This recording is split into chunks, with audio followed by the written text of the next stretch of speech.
अस्सलाम वालेकुम स्टूडेंट। हम डिस्कस कर रहे थे प्रॉपर्टीज़ ऑफ कॉम्प्लेक्स नंबर और उनमें हम यहाँ पे डिस्कस करेंगे कि multiplication is associative. Multiplication is multiplication is associative. Student हम ये डिफाइन करेंगे कि मल्टीप्लिकेशन इज़ एसोसिएटिव का क्या मतलब होगा। सपोज़ अगर हमारे पास तीन कॉम्प्लेक्स नंबर हो Z1 Z2 Z3 और हम उनको लिख सकें Z1 into Z2 into Z3 और वो इक्वल आ जाए Z1 into Z2 into Z3 के, तो हम कहेंगे कि मल्टीप्लिकेशन इज़ एसोसिएटिव है। अच्छा, नेक्स्ट स्टूडेंट हम डिस्कस करेंगे नेक्स्ट प्रॉपर्टी जो कि है multiplication is distributive over addition. Multiplication is distributive over addition. अच्छा स्टूडेंट, इसका क्या मतलब होगा? इसका मतलब भी हमारे पास सिंपल हम कहेंगे कि अगर हमारे पास तीन कम्प्लेक्स नंबर हो Z1 Z2 Z3 और हम उनको लिखें कि Z1 into Z2 plus Z3 का आंसर इक्वल आ जाए Z1 इंटू Z2 के प्लस Z1 इंटू Z3 के, तो हम कहेंगे कि multiplication is distributive over addition है। अच्छा, इस प्रॉपर्टी को क्लियर करने के लिए कि ये किस तरह से आपस में इक्वल आएंगे, तो हम एक एग्जांपल कंसिडर करेंगे और एग्जांपल में हम कोई तीन कॉम्प्लेक्स नंबर ले लेंगे। सो एग्जांपल में हमने कॉम्प्लेक्स नंबर लेने हैं। सो लेट करते हैं कि Z1 की वैल्यू है 1 प्लस 2 आयोटा, Z2 की वैल्यू है 0 प्लस 1 आयोटा एंड Z3 की वैल्यू है 2 प्लस 1 आयोटा के। तो हम ये चेक करना चाह रहे हैं कि क्या ये तीनों कॉम्प्लेक्स नंबर जो हैं वो multiplication is distributive over addition वाली प्रॉपर्टी को सेटिस्फाई करते हैं या नहीं करते।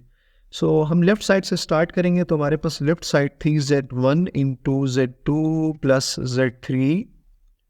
Z1 की वैल्यू अगर देखें तो वो है 1 प्लस 2 आयोटा इंटू Z2 की वैल्यू थी 0 प्लस 1 आयोटा प्लस Z3 की वैल्यू थी 2 प्लस 1 आयोटा के। इसको मज़ीद सिंप्लीफाई करेंगे तो 1 plus 2 iota, 0 plus 2 as it is आएगा, 1 iota plus 1 iota. So 1 plus 2 iota into 0 plus 2, student आपको पता है 2 के इक्वल आएगा, 1 आयोटा प्लस 1 आयोटा 2 आयोटा के आ जाएगा।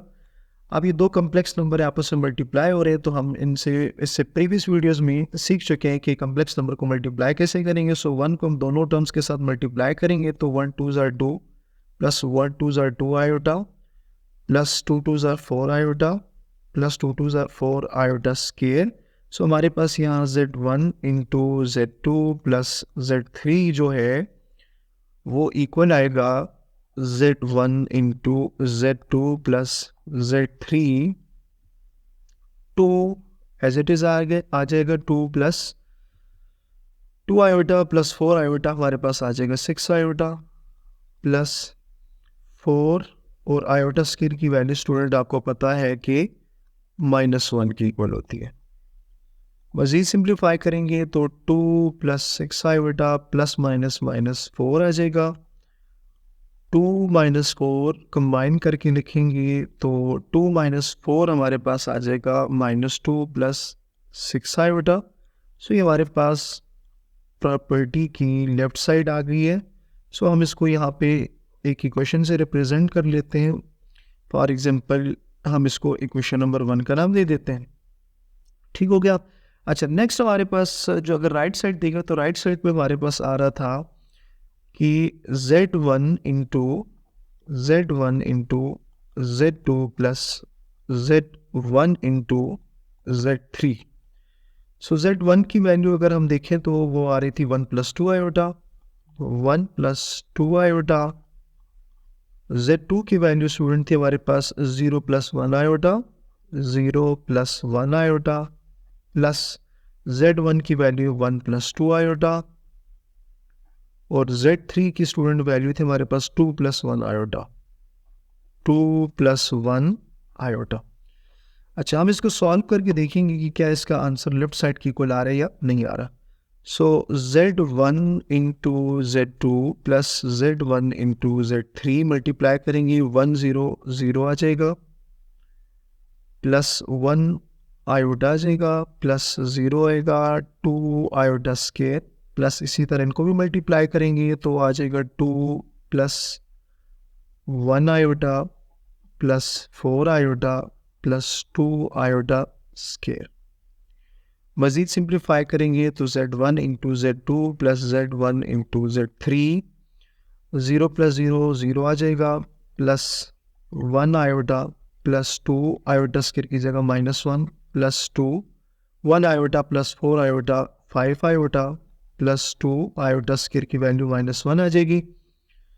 सो Z1 into Z2 plus Z1 into Z3, 0 plus 1 iota plus minus minus 2 1 ज़ा 2 plus 2 plus 5 iota plus minus minus 2, Z1 into Z2 plus Z1 into Z3। हम solve करके अगर इसको देखें तो -2 + 2 कैंसिल हो जाएगा, 0 - 2 लिख लेंगे क्योंकि ये दोनों रियल पार्ट्स हैं, और इमेजिनरी जो पार्ट है 1 आयोटा प्लस 5 आयोटा उनको अलग से साथ लिख लेंगे। सो 0 - 2 आयोटा हमारे पास आ जाएगा -2 प्लस यहाँ से आ जाएगा 6 आयोटा। सो Z1 into Z2 plus Z1 into Z3, इसको हम इक्वेशन नंबर 2 से रिप्रेजेंट कर लेते हैं और चेक करते हैं कि क्या दोनों लेफ्ट साइड और राइट साइड का आंसर इक्वल आया है या नहीं आया।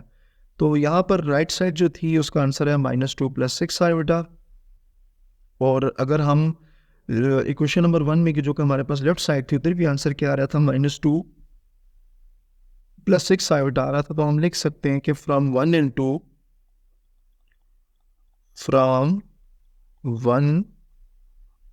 2 प्रॉपर्टी क्या प्रूव हो गई है। प्रॉपर्टी ये प्रूव हो गई है कि अगर 3 कम्प्लेक्स नंबर हों और आप उनको इस तरह से लिखें कि Z1 into Z2 plus Z3 और उसका आंसर आ जाए Z1 into Z2 plus Z1 into Z3, तो हम इस प्रॉपर्टी को ये कहेंगे कि multiplication is distributive over addition. तो स्टूडेंट, हमने यहाँ तक तकरीबन जो कम्प्लेक्स नंबर से रिलेटेड प्रॉपर्टीज़ थी वो सारी की सारी डिस्कस कर ली है। उम्मीद है कि आपको ये सारी प्रॉपर्टीज़ बहुत अच्छे से समझ आ गई होंगी। तो अपना बहुत सारा ख्याल रखिएगा और नेक्स्ट वीडियो तक हमारे साथ रहिएगा। अल्लाह हाफ़िज़।